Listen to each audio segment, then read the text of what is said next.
assunto, algum detalhe que o Eduardo conversou com você, que você não precisou falar para ele, mas que estava aguardando? Não precisei nem falar, ele foi direto. Bacana. Direto ao ponto. Né? Então ele já foi assertivo nisso que você estava aguardando. Foi direto e aí eu só desenvolvi a situação porque ele foi bem certo, específico. Geraldinho, a gente sabe, a data limite que o Chico colocou é 2019, né? Agora, sim, como eu sou... Mas só que o Chico Xavier, quando ele colocou essa data limite, dizendo que se a gente não entrasse em um conflito nuclear, alguma coisa, a data limite seria dia 19. Então, em tudo isso que nessa introdução que você fez, a gente acreditando, a gente tendo essa fé, a gente tendo tudo, a gente tem que tirar fora essa impressão que possa ter alguma guerra nuclear. Mas lá atrás, o Chico também tinha colocado antes a possibilidade que se a gente entrasse em um conflito, poxa vida, a salvação do mundo seria aqui, o Sul. Né? Até muitos países mudariam para cá, alguma coisa desse tipo. Como eu sou contador, né, e a gente trabalha muito com estatística, e aí a gente fica pensando, 3 anos para lá e 3 anos para cá é muita diferença, Geraldinho, assim, tipo assim, 2019 para 2022 são 3 anos, né? A gente pode fechar essa data em 2019 mesmo, ou será que tinha alguma quebrada para lá e para cá e a gente está correndo perigo ainda? Jorge, eu tenho convicção que nós passamos no teste. Primeiro porque eu ouvi do próprio Chico Xavier, né? E o Chico foi muito peremptório. Muitas das pessoas me perguntam isso. O que houve? E agora? Gente, houve guerra nuclear? Não houve guerra nuclear. Não é? Nós estamos vendo uma guerra convencional. A Rússia invadindo a Ucrânia com tanques de guerra, com armamentos convencionais, bombardeando a Ucrânia. Militar, né? Militarmente, uma militar convencional. Militar. Sim. Não houve nenhuma guerra nuclear. Então nada mudou. Nada, absolutamente nada mudou em relação às previsões de Chico Xavier. Geraldinho, só para falar em guerra está tendo em outros países também. Sempre nunca parou. Exatamente. Né? Esse tipo de guerra sempre está tendo. Eu ia exatamente abordar isso. E é legal contextualizar, né? Porque alguém pode assistir esse vídeo daqui a um ano e não entender do que a gente está falando. A gente, dia 24 de fevereiro de 2020, a Rússia inicia uma guerra por conta própria contra a Ucrânia. É isso que a gente está falando agora. Falando nisso, e hoje, dia 13 de março, né? A guerra já vai para 3 semanas, se não me engano, né? Ou 4 semanas, se aproximando da 4ª semana. Muito bem, mas ao mesmo tempo, nós estamos vivendo outras guerras. Por exemplo, a guerra de Mianmar, a revolução interna em Mianmar, na Ásia, que está sendo tão devastadora quanto a guerra da Ucrânia, muita gente morrendo. No entanto, as mídias não estão transmitindo mais, porque deixou de ser notícia, né? As televisões, as mídias tradicionais, elas gostam de transmitir apenas o que é notícia recente. Tem rodando aí no WhatsApp um post mostrando que nos últimos 20 anos, só nos últimos 20 anos, os Estados Unidos da América do Norte já invadiu ou participou de guerras em outras tantas nações, mais de 20 nações. A mesma coisa está acontecendo na Síria, porque não acabou a guerra da Síria, o maior genocídio que se tem notícia de um governo sobre a sua própria população, com a participação direta da Rússia de um lado e da China, e de outro lado, defendendo os insurgentes, os Estados Unidos e os europeus. Isso na Síria já vai para vários anos essa guerra, não é? Então a existência de guerras é característica de quê, minha gente? É característica de um mundo de expiação e de provas, cujo paradigma é o materialismo, a violência, o crime, o vício, o orgulho, o egoísmo, a vaidade, porque a grande verdade é que essas guerras acontecem mais pela vaidade dos seus governantes, dos governantes das nações, mais pelo orgulho seja racial, seja de agrupamento social, ou mesmo de crenças ou ideologias, que se julgam melhores do que os outros e passam a perseguir os seus vizinhos. Então, nada de novo está acontecendo no mundo em 2022. É mais do mesmo. Portanto, nós não vivenciamos uma guerra nuclear, não está acontecendo uma guerra nuclear. Inclusive, ontem, o presidente dos Estados Unidos da América do Norte, que é o Joe Biden, afirmou, numa entrevista coletiva, transmitida pelas rádios e televisões norte-americanas, de que os Estados Unidos não atuará diretamente em favor da Ucrânia. Por quê? E ele explica por quê. Porque se nós o fizermos, será a Terceira Guerra Mundial. Veja bem, o próprio presidente americano descartando a possibilidade dos Estados Unidos participarem diretamente desta guerra na Ucrânia, porque, segundo ele, se isso acontecesse, seria o início da Terceira Guerra Mundial. E tanto ele, quanto os governantes da Europa, quanto o próprio Putin na Rússia, têm consciência absoluta de que o início de um conflito nuclear acabaria com eles todos. Não é? Nós sabemos, pelas estatísticas, que hoje existem cerca de 10.400 ogivas termonucleares no mundo. A maior parte está na Rússia, com 5.500, e a segunda maior parte nos Estados Unidos, com 5.200. Muito bem, essas 10.400 ogivas nucleares, tem gente que fala assim, nossa, mas é muita coisa. É realmente muita coisa.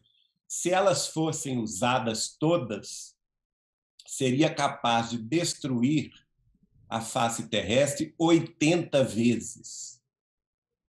Ou seja, desapareceria, né, o planeta Terra. Exatamente, acabaria com a vida terrestre. Ou seja, muito bem. É um autossuicídio, né, para eles. Exatamente. Agora, vamos lembrar, você falou aí de estatística, de história, vamos lembrar o seguinte, gente, há 30 anos atrás, o saldo de ogivas nucleares era de 110 mil. Então, nós já reduzimos quase 90% da década de 80 para cá o arsenal termonuclear, porque esses países todos já assinaram termos coletivos, acordos coletivos de desarmamento nuclear e desativaram a maioria, 90% de suas armas nucleares. Então, nós estamos num caminho de desmilitarização nuclear, sim, apesar desta guerra convencional que está acontecendo, e nada indica que isso irá mudar no curto prazo. Eu gostaria até de pedir ao Rodrigo que soltasse para nós um vídeo do Chico Xavier falando uma coisa muito importante no programa Pinga Fogo, da TV Tupi de São Paulo, há 51 anos atrás, em 1971. É o vídeo número 1.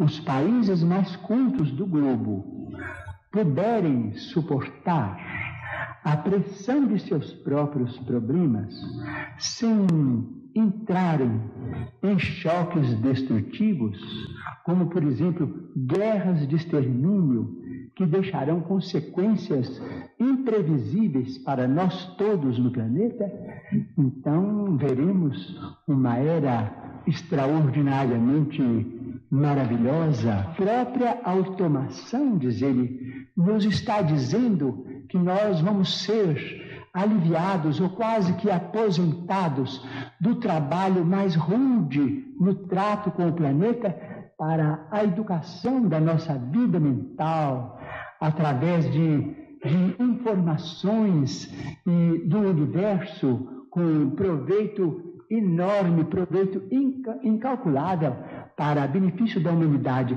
Mas isso terá um preço, terá o preço da paz. Se nós pudermos nos suportarmos uns aos outros, quando não nos pudermos amar uns aos outros, segundo os preceitos de Jesus, até que essa era prevaleça. Provavelmente no próximo milênio, não sabemos se no princípio, se no meados ou se no fim. O terceiro milênio nos promete maravilhas, mas se o homem, filho e herdeiro de Deus, também se mostrar digno dessas concessões. E na sequência, porque um está ligado no outro, o vídeo certo. Número 2, por favor.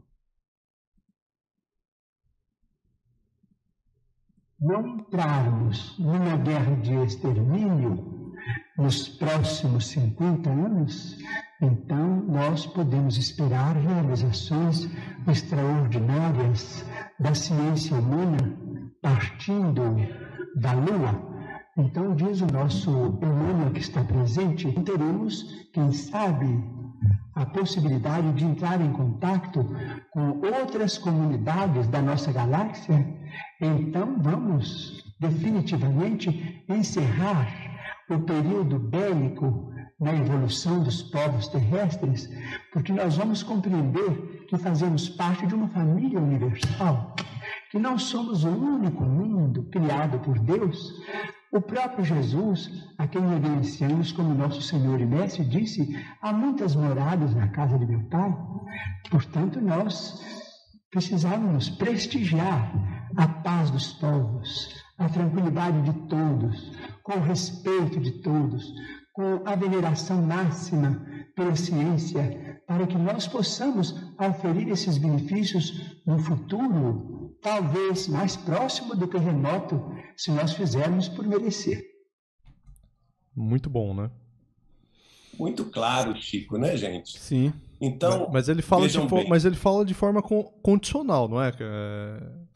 Ele não fala se nós suportássemos e mantivermos a paz, né?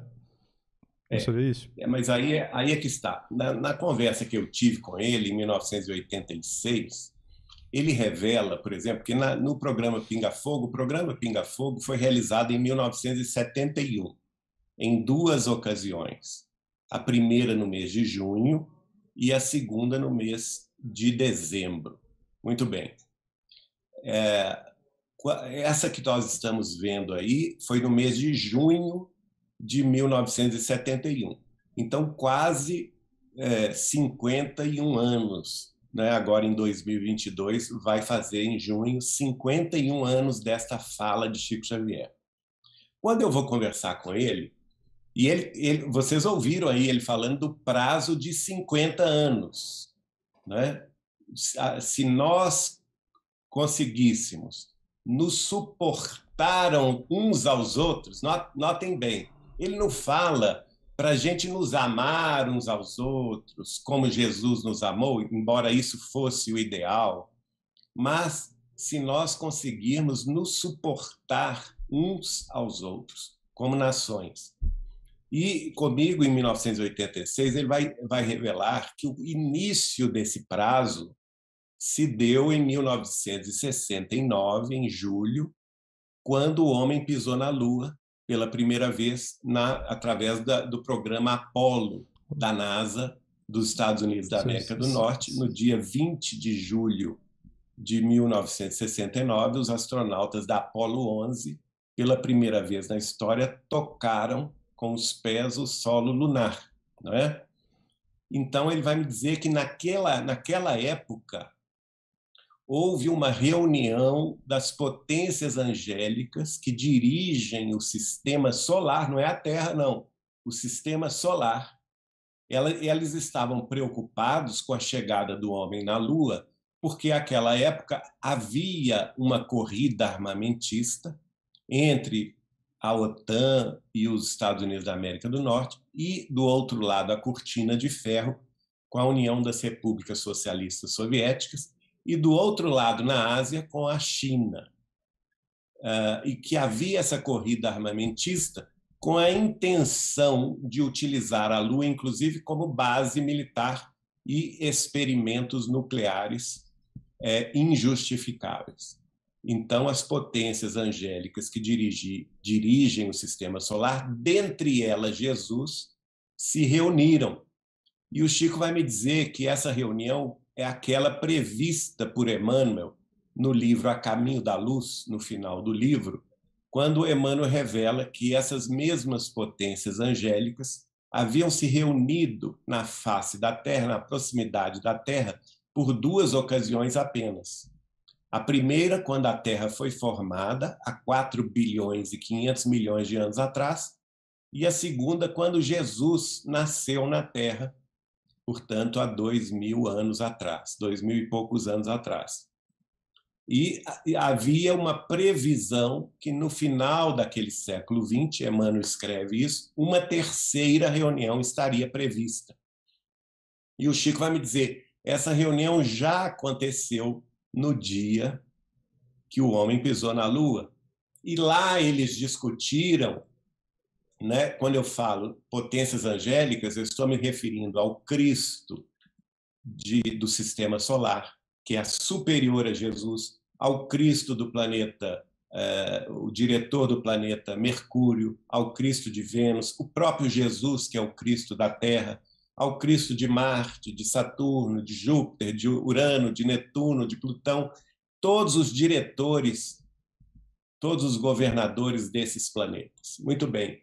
E eles queriam que o Instituto Universal da Justiça Divina cobrasse, naquela ocasião, da humanidade terrestre os milênios de débitos coletivos que nós tínhamos com guerras. Mas Jesus, uma vez mais, advogou a nossa causa, nos pedindo um prazo extra, que seria a 1/10 hora.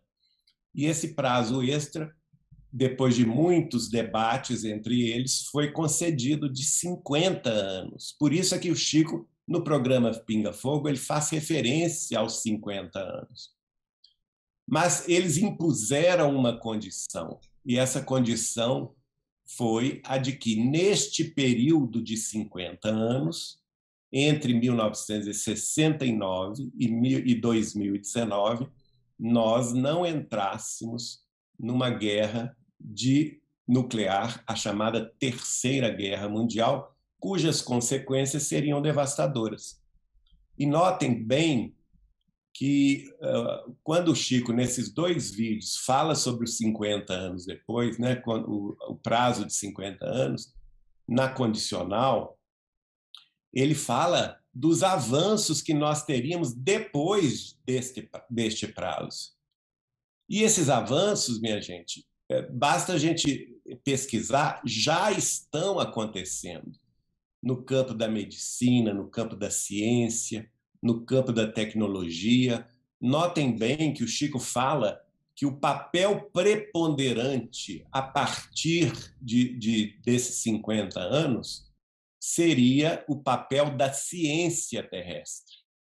E é, de fato, o setor que mais tem progredido hoje, descortinando benefícios para a humanidade incalculáveis para os próximos anos.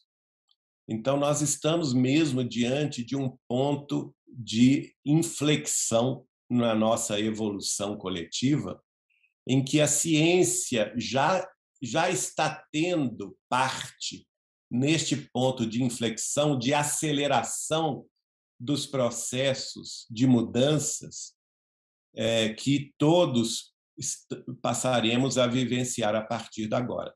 Um dos grandes motores desta evolução foi justamente que eu colocaria como flagelo diverso.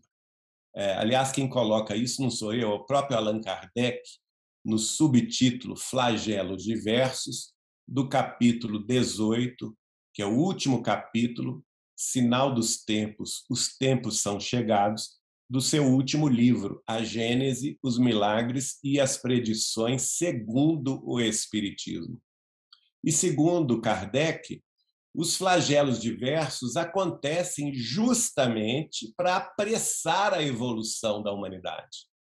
Ele diz lá, por exemplo, naturalmente instruído pelos espíritos superiores, que se deixasse a humanidade progredir no passo natural, que é o passo lento, sem a ocorrência de flagelos diversos, talvez que essa evolução demandaria milhares de anos para ser feita. Mas que, ao contrário, com a ocorrência dos flagelos diversos, há um apressamento do processo evolutivo terrestre. E ele situa quais são os flagelos diversos. Um deles, guerras. As guerras são consideradas por Allan Kardec flagelo diverso, que ocorrem principalmente no ápice dos grandes momentos de mudança. As revoluções sociais também são listadas por Kardec. E olha que interessante, Kardec lista epidemias. O que é que nós estamos acabando de passar? Uma pandemia de coronavírus, que nada mais é do que uma epidemia global, que se chama pandemia. Que começou em 2019, né? E começou quando? No 2019. Segundo semestre de 2019. Né? A própria... E vejam bem que... Falando em data, deixa eu só corrigir, que eu falei 2020 e o ano que começou a guerra na Ucrânia é 2022, né? Só corrigindo aqui, agradecer a Gabriela que avisou. Né? Mas tem... Continua, Geraldinho. Bom, então, vejam bem, Kardec coloca que esses flagelos diversos, eles funcionam de duas maneiras. Campo de saída dos espíritos retardatários. E, ao mesmo tempo, favorece um campo de chegada dos novos espíritos, dos espíritos da nova geração mais espiritualizada. Então, é mesmo um resgate coletivo em que os espíritos mais retardatários são forçados à desencarnação coletiva, não significa que eles vão ser degradados. Deixa eu te interromper, porque você está respondendo uma pergunta de um ouvinte, que é o que fez que tinha passado para a gente, que foi o Forcato. Né? Ele tinha perguntado justamente isso que você já está respondendo, que é: na guerra morrem inocentes ou todos que morrem, de certa forma, foram encaminhados para estar lá nesse momento? Não existem inocentes na Terra. Em primeiro lugar, nós somos espíritos falidos. Nós da Terra, a não ser que você habite Júpiter, Saturno, aí você é inocente.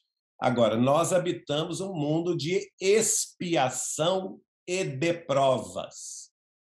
Não resta a menor dúvida, o mundo que nós habitamos, que chama-se Terra, é um mundo ainda atrasado. Só habitam aqui espíritos atrasados, como nós, que são espíritos devedores. Todos nós temos uma ficha corrida de milênios, que, graças a Deus, a gente se esquece delas. Que imagine se a gente fosse lembrar do que a gente fez nos últimos 10 mil anos. A gente não conseguiria viver, não é? Então, nenhum de nós é inocente. A doutrina espírita esclarece muito bem que existe um Instituto Universal da Justiça Divina, que é regido pela lei de causa e efeito, ação e reação, que não, segundo a própria sabedoria evangélica, não cai uma folha de uma árvore sem que Deus o queira. E que nós estamos aqui num processo de resgate, espiando as nossas faltas passadas, de passadas existências, ou então sendo submetidos à prova se os conhecimentos que nós já adquirimos, tanto de outras vidas quanto no mundo espiritual, antes de reencarnar, se nós podemos exemplificá-los pela prova dos 9, se nós podemos tirar a prova dos 9. Então, vejam bem que não existem inocentes. Vocês sabem que o dia que a Rússia iniciou a invasão da Ucrânia, que é o dia 24 de fevereiro, vocês sabem o que este dia lembra na história da Ucrânia? Algum de vocês sabe? Não. Exatamente. Antes da Segunda Grande Guerra Mundial, portanto, antes de 1939, a população ucraniana, não o governo, a população ucraniana, no dia 24 de fevereiro, resolveu perseguir e matar os judeus. De próprio punho. Eles foram aos estabelecimentos geridos pelos judeus, foram às sinagogas, foram às casas dos judeus, arrastaram-nos para as ruas e os mataram a sangue frio. Isso há 80 e poucos anos atrás. Não é? Então, isso ainda dentro do regime da União Soviética, né? Antes do... Não, antes, meu querido. Antes da União Soviética. Sim. Dentro como União das Repúblicas Socialistas Soviéticas na época, né? Não a como Ucrânia fazia parte. Sim, não como Ucrânia em si, era como União Soviética. Mas esse fato ocorreu somente na Ucrânia. Ah, entendi. Esse fato não ocorreu na União das Repúblicas Socialistas Soviéticas. Ele ocorreu na Ucrânia. Uhum. A população da Ucrânia fez isso com as próprias mãos. Então, vejam bem que não existem coincidências. Não é? Justamente nesse dia, agora em 2022, eles vão ser invadidos pela Rússia, a população civil está sofrendo. Assim como... E outra coisa, hoje, quem preside a Ucrânia é um judeu. O Zelensky é judeu. Isso tudo é coincidência? O que vocês acham? Não existe coincidência, né? Não existe coincidência. Então, não existem também inocentes. Nós não estamos aqui querendo culpar ninguém. Não existe essa história de inocentes, de culpados. Na doutrina, a gente aprende que não existe vítimas, né? Não existem vítimas. Nós todos somos culpados de erros clamorosos do passado. E nós já vivemos inúmeras, centenas, milhares de vidas, já promovemos guerras, revoluções sangrentas, saques, matanças indiscriminadas, até mesmo em nome do Cristo nós fizemos isso.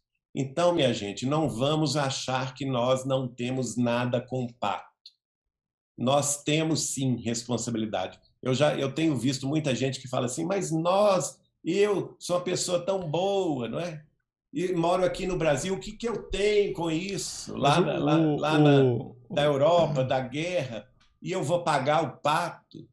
Porque os grandes governantes militarizados, ou que têm o poder militar, o poder atômico, se eles resolvem fazer a terceira guerra, o que eu tenho com isso? Olha, nós temos muito com isso. Nós nascemos aqui por uma razão. A gente aprende na doutrina que o mal, né, ele pode ser evitado.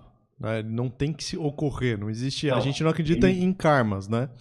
Ele deve ser evitado. Ele deve ser evitado. E a gente aprende que a guerra ela traz mais débitos. Então, assim, não está cumprindo, não está pagando os débitos, está adquirindo novos débitos. Mas, ao mesmo tempo, segundo Kardec, ela acelera o progresso. Acelera o progresso. O mal é necessário. Está no livro da Gênese. Está no livro da Gênese. Ou seja, o nosso sofrimento que a gente está passando, ou o povo ucraniano que está passando agora, isso vai ajudar o progresso deles, é isso? É isso que quer dizer?